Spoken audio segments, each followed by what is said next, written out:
Welcome back to another 3-minute build where I'm going to show you how to turn an old Craftsman table saw like this into a mobile welding table for less than 130 bucks. So just like my fire pit video that I made, this is just going to be short and to the point.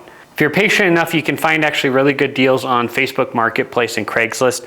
I picked up this table saw Facebook Marketplace for 100 bucks. Now what you want to look for is the cast sides. You can look up either Craftsman table saw or vintage table saw.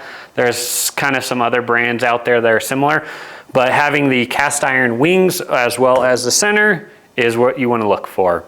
I was fortunate enough to get one running. I did have to take some WD-40 and kind of Scotch-Brite the top of this thing sitting around. It's been kind of getting a little bit of rust in the barn. I did already pull the motor off of this thing that I'm going to be using for a vintage homecraft drill press project that I have going on. And it also had this nice fence included. And when I looked on eBay, these did sell for about $170 to $200. I figure I could probably sell this thing for about $150 just by itself, already putting me in the green for 50 bucks on this project. I'm able to use things like the motor for other projects, so it actually worked out that I got one running. So if you're patient, you can find one of these for well under $100. All you really need is the top to this thing. Now this is another place that you could save money. I'm going a little overkill and I have 2x2 by 1/8 inch tube steel that I'm going to make for the frame. Going to be doing a simple border with the H style legs. You could probably use 1.5 by 1.5 and something thinner than 1/8. I'm still new to welding and 1/8 is just easier for me to weld. So this is what I picked up, but it is a little overkill. Now this material cost me about $5 a foot and this project should use about 32 feet of it. So right there you're at $160. With that $50 credit that we have from selling the fence, we're at about $110. So I am going to remove the fence and then basically use this as my workbench as I'm building it. I'm going to use the outline of the perimeter for it to catch the table, and then I'll work on the legs after that.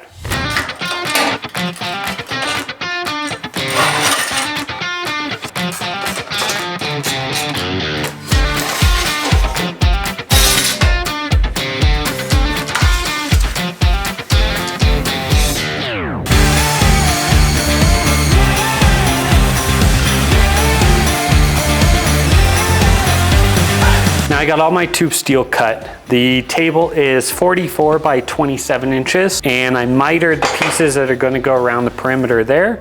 So all I'm really going to do is use the table as its own jig and just clamp it down and weld it on here. I did do 4 legs with 2 crosses and then one, I don't know the name of these things, the piece that goes in between the 2 legs to keep them square. This table is going to be very heavy, but I don't mind that. Jet flying by. Once I do the main part to support the table, I'm going to do each set of legs as well and use the table to square it up. Since everything's the same width, I can use this thing as its own fixture, which is nice. All right, now to get it all welded up.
So I got the feet welded on for the casters. I'm just going to utilize 3 of the bolts because the hole spacing on the casters are actually too close together for the 2x2. So I'm just kind of putting the posts on the corner and just going to use 3. It's good enough. I use the table itself to make sure they're level. flat with each other. That way if I want to take them off, I can use them as foot pads and one's not higher than the other. I did have some scrap laying around for that, as well as for a piece to hold the center section on. So these will actually be welded across the top here. But what I'm actually going to do is take this thing off the table saw, put it on the floor, and then start taking off the top off of the table saw, put it on here, and kind of use it, put it in place, bolt it up, and then weld it while it's bolted up. That's all there is to it. So let's pull this thing down off the ground, start unbolting this thing, and finish it up.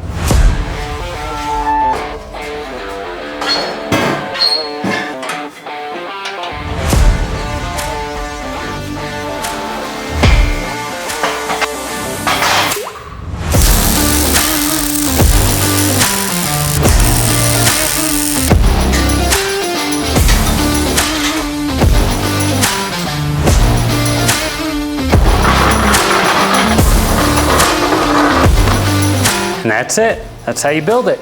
So I got the top on, have some plates here just to hold it. I just did a couple stitch welds. I will have to take everything off because I'm going to paint it. You can leave it raw. My garage gets snow in here through the rafters above. So some things do start to rust. So I'm going to take all this off and paint it. Other than that, it's perfect height. As you guys saw while I was building this, I was using the cast iron itself as its own fixture table to build itself. You can use clamps. From here you can add different hangers if you want to hang things like your grinders or flap discs, cut off wheels, stuff like that. I do plan to use the stand from the table saw for a stand for either my drill press, my vise, or my bench grinder. Not too sure yet, but I'll probably build a wood top for that thing just to mount something to it. So I was trying to use every single part I can, but for me, this project cost me $110 out of pocket once I sell the fence. I had some casters laying around. You know, you could either do a stationary if you want it mobile, add some casters. They go for pretty cheap at like Harbor Freight and stuff like that. But other than that, this is way better than welding on the floor like I have been. So I'm really excited to finally get this thing done. I've had this table saw sitting around for a little while now. Now this will give me a good worktop for when I start welding like my bumper for the Sequoia. Other than that, that's how you do it. I appreciate you guys sticking around. If you have any questions, ask them down below. If not, like, subscribe, and see you guys in the next one.